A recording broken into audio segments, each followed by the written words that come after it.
llegó el momento en el cual éramos papás, pero ya no éramos pareja. Yo me acuesto un día y despierto al día siguiente en 1994, porque lo que yo no reclamé en 1994, lo que yo no sentí en 1994, lo sentí ese día. Yo había dicho que no iba a divorciarme nunca, quisiera o no quisiera a mi esposo. Pero esto no lo voy a perdonar. Pude sentir totalmente el amor de Dios a través del perdón y de la salvación en mi vida. En ese momento no pude, después de sentir y de recibir la gracia, no pude decir no al yo dar gracia.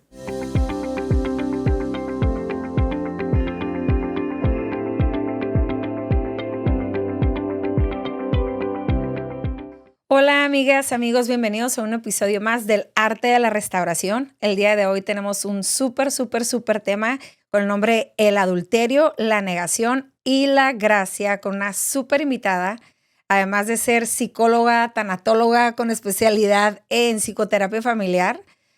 Adameli es casada, tiene 33 años de casada, es Adameli Angulo de Meraz, 3 hijos, 3 nietos hasta ahorita.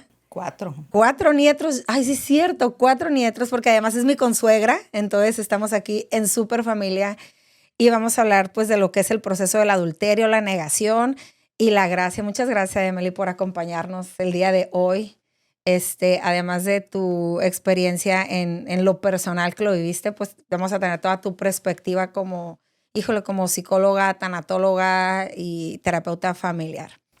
No, gracias a ti por invitarme. Sí. Muchas gracias. Primero vamos a empezar con el noviazgo, ¿no? ¿Qué edad tenía? Porque ahí empezó todo, ¿no? ¿Qué edad tenías cuando te pusiste de novia con Joel, tu esposo? Ahí empezó la historia. Sí, la verdad que nos pusimos de novios muy jovencitos. Tendríamos, yo creo, como 19 años.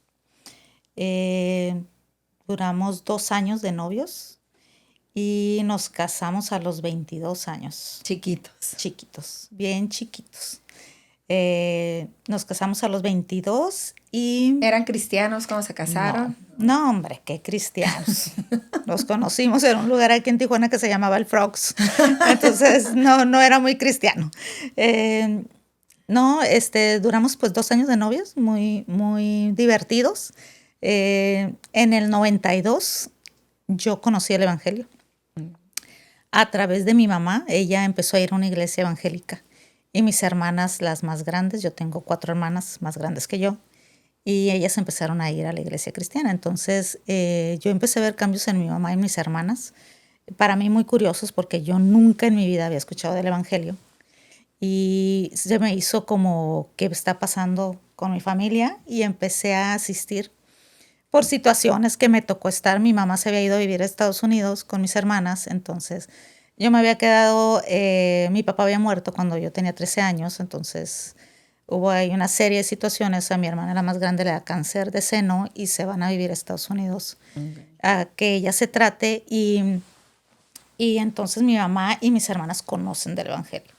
Y ahí es donde yo empiezo a ver cambios en mi familia. ¿Y estabas soltera o casada? Estaba soltera. Okay. Estaba soltera y empiezo a asistir a la iglesia con mi mamá. Una de mis hermanas empieza también a asistir conmigo. Vamos juntas, y curioso porque ella y yo aceptamos a Cristo juntas. Okay. Y ahí empezó nuestra historia. Curiosamente, mi esposo nunca me había dicho que él sí conocía el Evangelio. Okay. Él sí conocía el Evangelio porque él sí venía de familia cristiana. Él, desde su abuela, conoce el Evangelio. Su abuela era cristiana, su mamá sí asistía a la iglesia cristiana, era cristiana, su familia por parte de su papá. Entonces, cuando yo empiezo a asistir con mi mamá y él se da cuenta, me dice, no, pues, ¿qué crees? Fíjate que yo sí sé, que es el cristianismo. Uh-huh. Y ahí empieza la historia del Evangelio en mi vida y en mi familia. Ok, entonces te casas chiquita a los 22 años. ¿Pronto empiezan a tener hijos o no? Nos casamos, yo salgo embarazada en el 94. Uh-huh. Y en el 94 justo es cuando A los 4 meses yo me entero de que mi esposo me es infiel. Ok, de tu primer embarazo. Yo embarazada de 4 meses de mi primer hijo. Ok, o sea, tenías poquito de casada. Tenía 2 años. 2 años de casada, 4 Ajá, meses de embarazada. ajá. ¿Y cómo te enteras que tu esposo te había sido infiel? Pues como siempre, por una amiga. ¿Qué sucede con las amigas? Ok, Una amiga, lo vieron, claro, y una amiga llegó y me dijo, ¿sabes qué? Está pasando esto. Eh, yo me enteré y dije, está bien, pero pues no quiero enfrentarlo. No, ni siquiera le dije es cierto o no es cierto. Agarré mis cositas y me fui a Estados Unidos. Me fui con mi mamá. Ok, o sea que tú te enteraste, tú empacas y tú te vas, ni esperaste a que llegaran, Yo nada. agarré y dije, ya me voy. Ni un recadito. Ahí nos vemos. ¿Ni un recadito le dejaste? No, dije, me voy con mi mamá, me voy al otro lado y me fui a casa con mi mamá. ¿No le reclamaste? No le reclamé, no hice nada, me fui al otro lado. A mi mamá tampoco le dije nada. ¿Y qué le dijiste por qué a tu mamá? ¿Por qué habías llegado para allá? Pues llegué al otro lado y le dije a mi mamá, me voy a atender, estoy embarazada y ya. A eso vine. A eso vine, ajá, a eso vine. Entonces nunca dije nada de lo que realmente estaba pasando. Ok, y cuando te habló tu marido, ¿por qué te fuiste? ¿Qué estás haciendo allá? ¿Qué le decías? No, pues yo me vine porque pues estoy embarazada y voy a quedarme aquí con mi mamá y O sea que él no supo que tú te enteraste. pues no supo, realmente nunca hubo un reclamo, Melissa. Ok. De que ay, andas, me dijeron Un esto, pleito, fulanito. algo, te Nos grito, te agarramos, pego. te pego, nada. Ok. Realmente, fíjate que he estado pensando en eso y fue como bien curioso porque no recuerdo yo haber hecho algo. En ese momento, no. Ok. Realmente mi reacción fue irme. De lo que yo recuerdo fue haber dicho, esto no va a destruir lo que yo siento en mi embarazo. Ok. Fue la manera también de proteger a tu hijo y todo. Entonces, te quedas todo tu embarazo. Tú estás viviendo en Tijuana, te fuiste a Estados Unidos, a Los Ángeles, San Diego. San Diego. A San Mi mamá Diego. vivía en San Diego. Ok, en San Diego, te casé todo tu embarazo ahí. Ujú. Nace tu hijo. Nace mi hijo. Después de que nace mi hijo, ¿Y él no te va a visitar en todos esos meses? él no me va a visitar hasta que nace mi hijo. Ok. Nace mi hijo, entonces es cuando él llega a San Diego. Se puede decir que es cuando volvemos a retomar totalmente la relación. Como quien dice, tú te fuiste, o sea, no sé qué pretendías hacer cuando te fuiste, cuidar a tu hijo y que él haga lo que él quiera. Realmente fíjate que ni siquiera te puedo decir exactamente qué pretendía. Yo lo único que recuerdo es que yo pensaba que no me iba a destruir la ilusión de Ser tener a mi mamá. bebé. Ajá. Ok. De lo que era un embarazo. Eso era lo que yo quería cuidar más. Ujú. O sea, yo estaba contenta con estar embarazada, entonces yo decía, no va a destruir. Esto no me va a destruir el que estoy embarazada. Entonces fue como cuidar más esa parte, que había una relación como rara, porque sí tenía una relación con él, pero con mi esposo, pero a la vez no tenía una relación como muy cercana, porque Ok. sí estaba en contacto con él, pero no era tan cercana, entonces era una relación rara, esa es la verdad. Había una relación rara ahí, Entonces, ¿no? O sea, nace tu hijo, nace tu hijo, lo vuelves a ver a él. volvemos a estar juntos, Ajá, volvemos ok. a estar juntos, él va hasta allá al otro lado, volvemos a estar juntos, pasamos un tiempo juntos, él se queda allá un tiempo y luego después de un tiempo él se vuelve a involucrar en el evangelio, entonces después de un tiempo regresamos a Tijuana. Ok. Entonces ya regresamos a Tijuana y empieza nuestra vida aquí en Tijuana. Y nunca hubo una reclamación, nunca hubo una Nunca. plática, nunca. ¿Y siguieron? ¿Cuántos años pasaron así? 18 años. 18 años 18 años. viviendo con tu esposo, que de alguna manera sabías que había sido infiel, y ¿puedo decir que es negación eso? Como hacer como que nunca pasó. Sí, fíjate que creo que esa es la negación en toda su Esplendor. magnitud, en toda su magnitud. Yo no lo comprendía realmente hasta que lo entendí de manera teórica. Creo que me hice una experta. Desde muy ¿Qué es niña la viví. negación? A ver, explícanos qué es la negación. Ahorita que dijiste lo entendí hasta que teóricamente lo entendí. porque muchas personas a veces tendemos a negar las cosas, ¿no? Entonces, ¿qué es verdaderamente la negación? La negación es un mecanismo de defensa. Ok.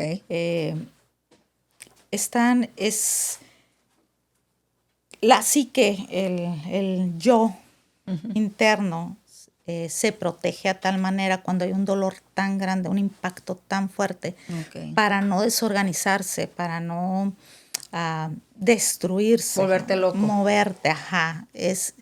Se protege a tal manera que la negación dice, esto no sucedió, no es real. Por eso a veces uno va con personas y les puedes decir, le estás dice las cosas y hasta te dicen, no me digas, no me digas. ¿Por qué me dices eso? No me digas, no me digas. Ajá. No es cierto. Entonces tú dices, ¿cómo no va a ser cierto? O sea, si no lo ves, ¿cómo es que no lo ves? ¿No? Toda la evidencia ahí. Ajá. Es que no es que la persona te esté mintiendo, simplemente se está protegiendo, internamente se está protegiendo. Okay. Y eso lo vemos mucho en casos de infidelidad, ¿no? O sea... Pues muchas veces, claro, digo, de infidelidad de muchas otras pérdidas, ¿no? Claro, porque la infidelidad entra dentro de una pérdida, ¿no? Cuando sí, hay una infidelidad, de las más grandes, pérdida, ¿no? Que lleva no solamente lo que es el adulterio, ¿no? Como en sí, ¿no? Te lleva hasta la fractura o el rompimiento que puede ser un divorcio. ¿Cómo afecta vivir en negación? Porque tú, por ejemplo, pues quiero entender que esos 16, 18 años no volvió a haber otra infidelidad, ¿no? Pero ¿cómo afecta? ¿Se puede vivir así en negación? O sea, ¿puedes tener un buen matrimonio haciendo como que no pasó algo? Claro que no. Claro que no. Yo después, yo sabía, fíjate, esto es algo bien curioso, yo sabía que había algo entre él y yo que no nos permitía estar bien como pareja. Okay. Yo lo sabía y yo misma, después de haber enfrentado la negación, yo sabía que yo me había cobrado en todas las formas, ¿no? Pero no sabía qué era. Es más, yo recuerdo una vez una plática con nuestra amiga Silly, yo haberle dicho, yo sé que entre él y yo hay algo en el medio que no nos permite estar bien, pero no sé qué es. Okay. Yo lo recuerdo. Y Silly siempre, ya sabes, tan sabia, me mandó a ese curso que se llama Reset. Entonces, ahí fue donde fui confrontada con la negación. ¿Cómo fuiste confrontada con la negación? Híjole. O sea, ¿cómo? Porque tú le puedes decir muchas veces algo a alguien y tú quieres confrontar a una persona con la negación y pues no sé si no es el momento, no es la manera o a lo mejor, pues, ¿sí me explico? Porque tú puedes confrontar a veces a alguien, pero ¿cómo es que tú fuiste confrontada de una manera exitosa de tu negación? Pues aquí fue Dios. No te puedo decir otra cosa así. Fuiste confrontada por Dios. Fue Dios, porque 18 años en un matrimonio en el cual me quedé, porque yo había decidido que no me iba a separar, porque había conocido de Dios y porque yo había dicho, no voy a llevar el divorcio a mi familia o a mis generaciones. Había sido una decisión mía. Pero también tu esposo había tenido un cambio, ¿no? No es como que te quedaste con una persona que era infiel. Pues constante. Sí, fue infiel. Constante ya no me di cuenta. Okay. O sea, ya sí. Ya ahí ya no, bueno, no. A lo mejor podemos decir que no era mujeriego. No, a mi marido le gustaba la fiesta, voy a decir la verdad. Él ya después, él trabajaba y él decía, a lo mejor me voy a quedar... y me voy a quedar tarde en la oficina y voy a llegar tarde, pero hasta ahí. O sea... Sí. No de fiesta, no con amigos, no party, no. Hasta ahí. Mi manera de vivir había cambiado. Okay. Cambió radicalmente cuando regresamos a Tijuana. Lo que pasa es que hay como etapas en nuestra vida y en nuestro matrimonio, entonces... después de un tiempo nuestro matrimonio obviamente se fracturó. Nosotros vivimos con los roles de padres, pero no con roles de pareja. que esto le sucede a muchísimas parejas en el sí. cual tienes hijos y luego no te das cuenta y te desvinculas de tu pareja, entonces ya, Y viven ya no por eres los hijos pareja, siempre. ajá, te enfocas en los hijos y en las necesidades y demás, y ya no hay una convivencia como pareja. Entonces, obviamente a nosotros nos sucedió. Llegó el momento en el cual éramos papás, pero ya no éramos pareja. Okay. Entonces, aún así, yo la verdad, la primera vez que yo fui a terapia psicológica, yo escogí a un psicólogo hombre porque yo decía, yo necesito saber por qué me siento tan infeliz. Yo no entiendo, tengo 3 hijos varones y un esposo, y yo decía, ¿por qué me siento tan infeliz? Y no entiendo a mis hombres, a ninguno de los 4. Y me decían, oye, pero si tienes un buen esposo, tus hijos y demás. Y yo, ¿por qué me siento así?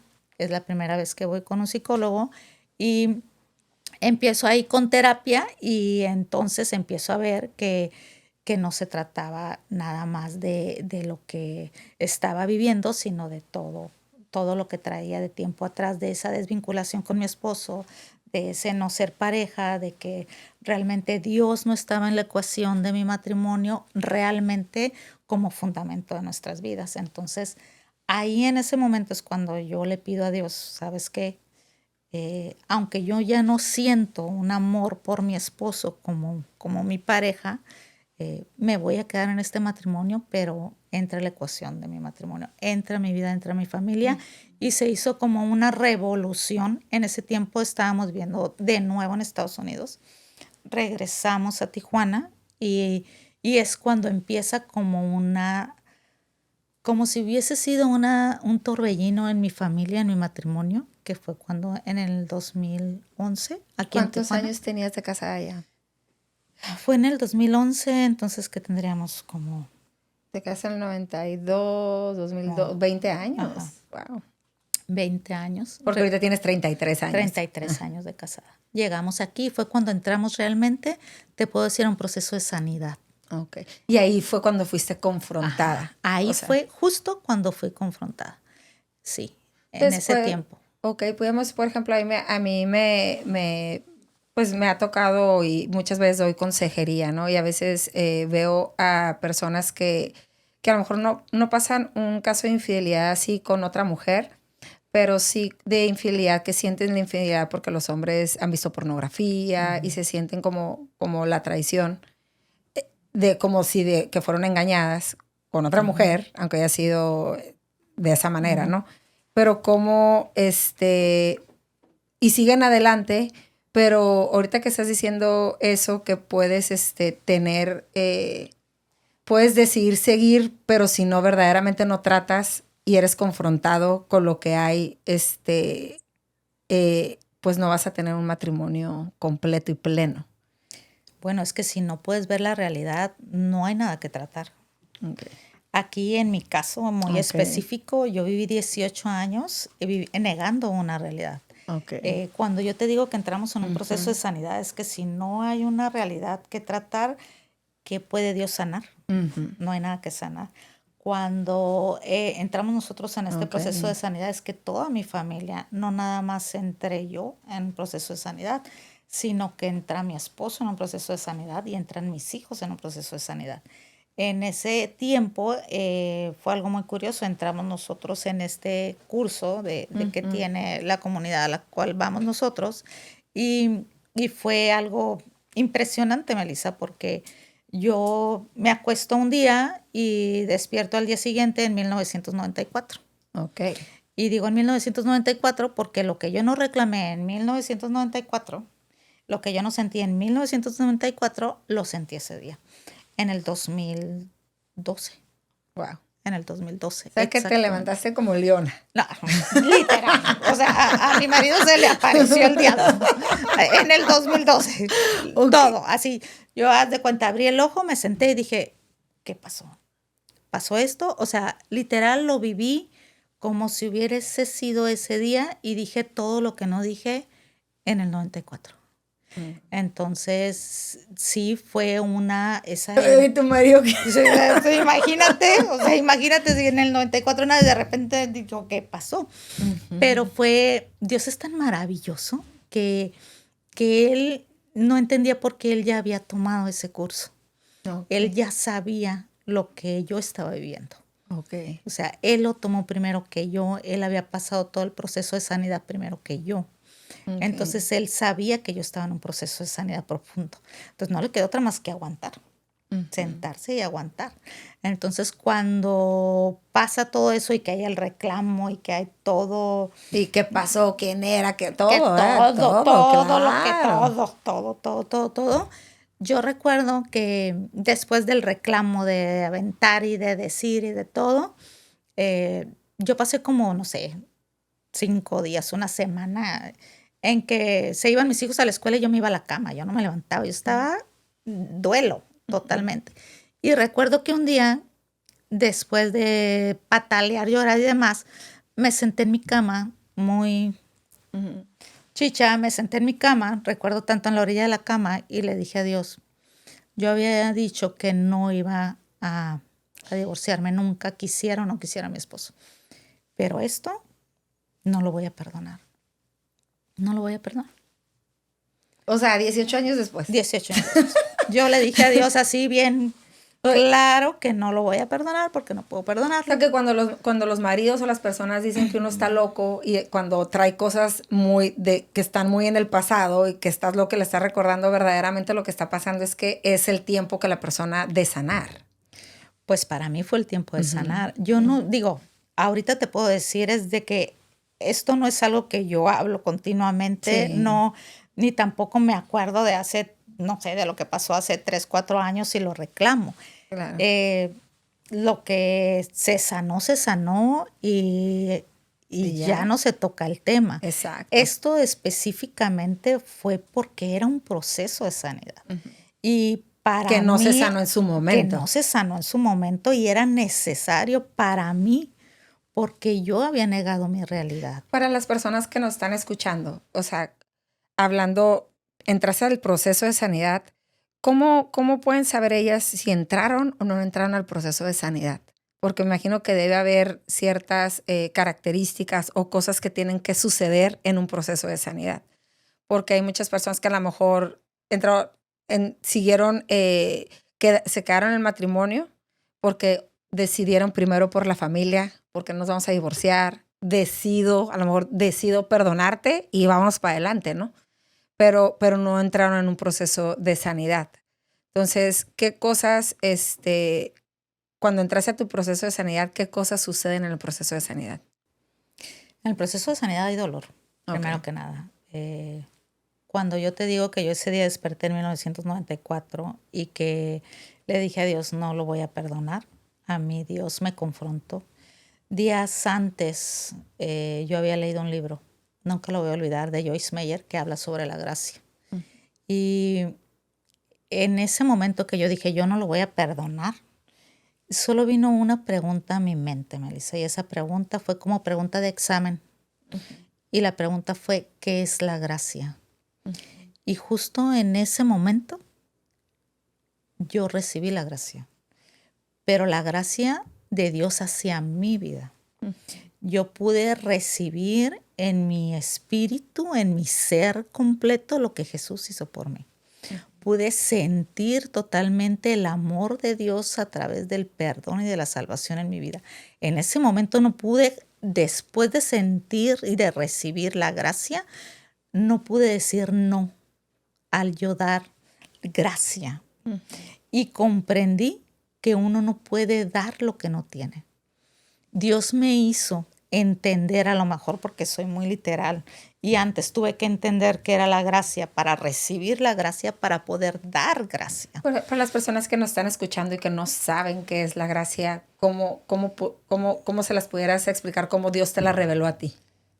Perdón, amor, Inmerecido. amor, que nadie merecemos. Nadie merece el perdón, es la verdad. Cuando ofendemos, cuando nos ofenden, no merecemos el perdón. Sin embargo, nosotros no merecíamos el perdón. Sin embargo, Jesús tomó nuestros pecados, nuestras ofensas, y Él nos perdonó.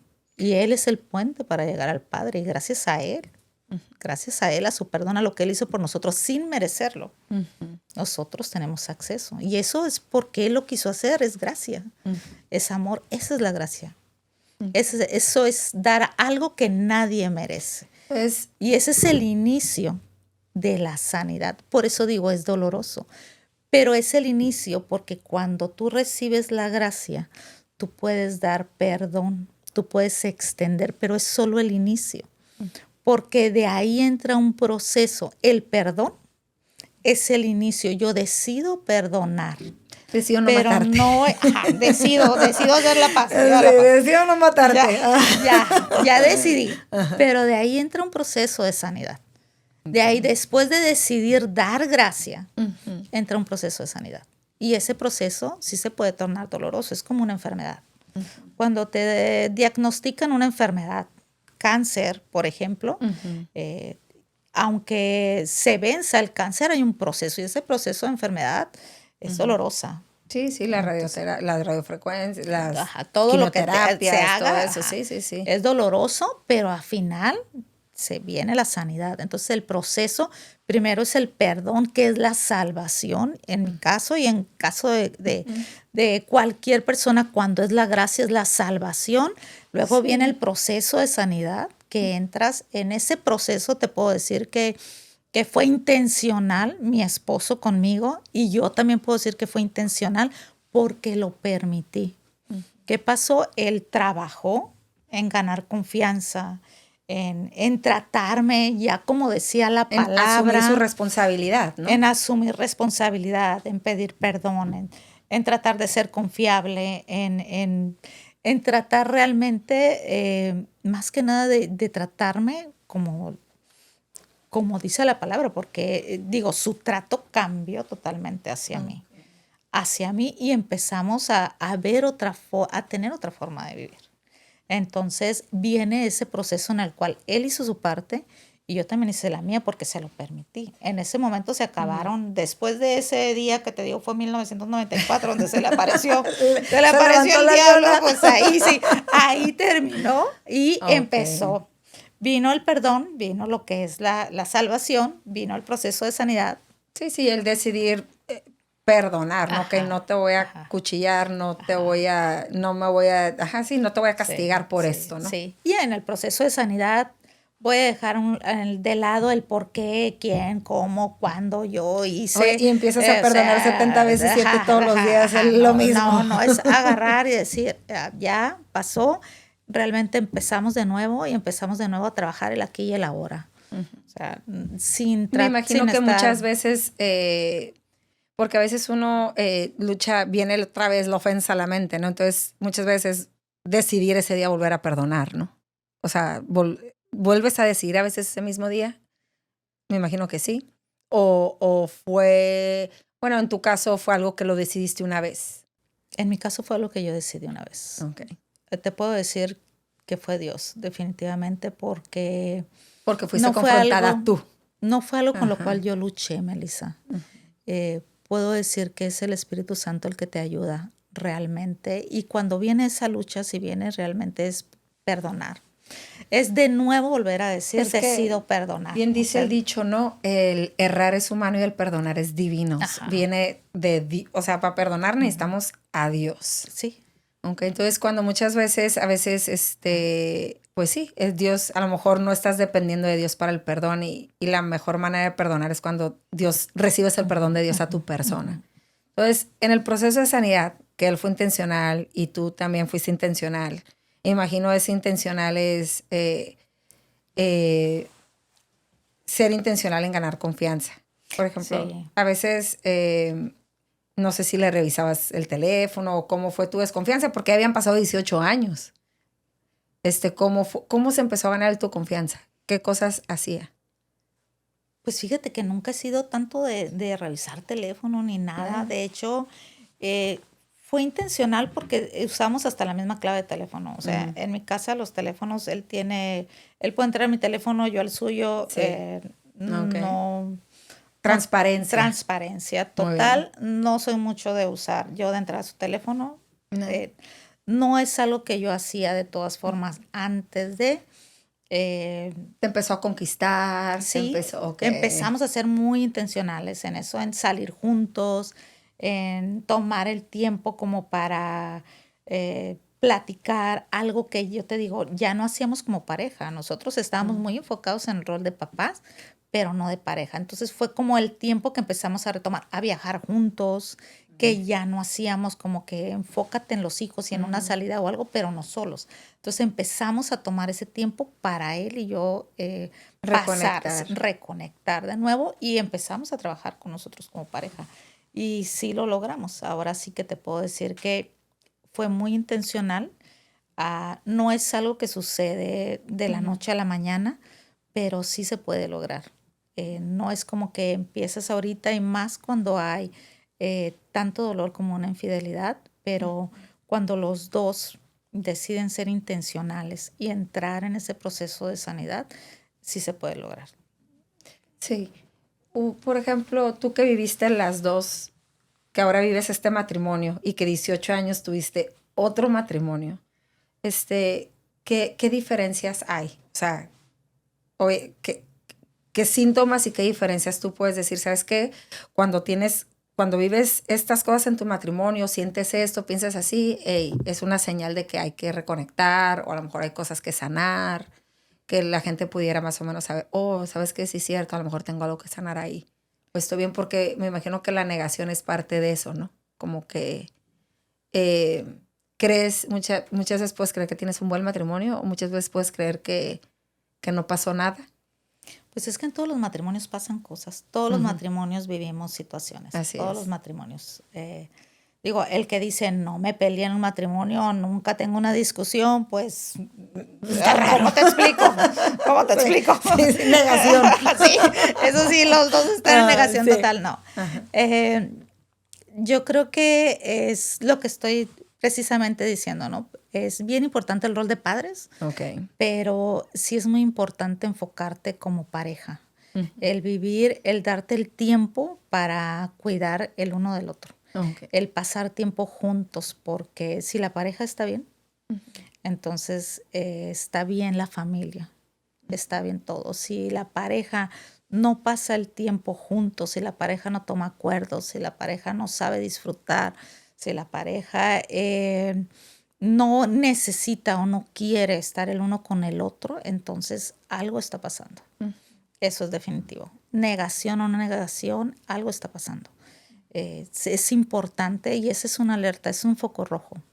Si realmente cuánto tiempo paso con mi pareja, cuánto tiempo me interesa o cuánto tiempo quiero estar con ella, realmente conozco o no mi pareja o realmente el único tema que tengo con ella son mis hijos, es el trabajo, es lo que hago o realmente a veces para quienes están en el ministerio es el ministerio.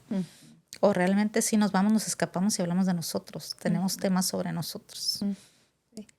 Ay, muchas gracias, Amelie. Amelie, si hay una mujer ahorita que nos está escuchando que está pasando por un proceso, ¿verdad? De infidelidad, que lo acaba de descubrir o está en la decisión si me quedo o no me quedo, ¿cuál es cuál es el consejo que tú le das a alguna mujer que esté pasando una situación ahorita de infidelidad?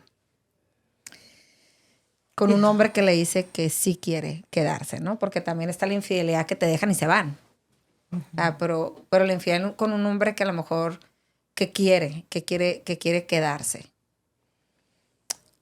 Pregunta difícil. Primero que nada, yo creo que hay, es ser dirigida por Dios. Es meterte con Dios.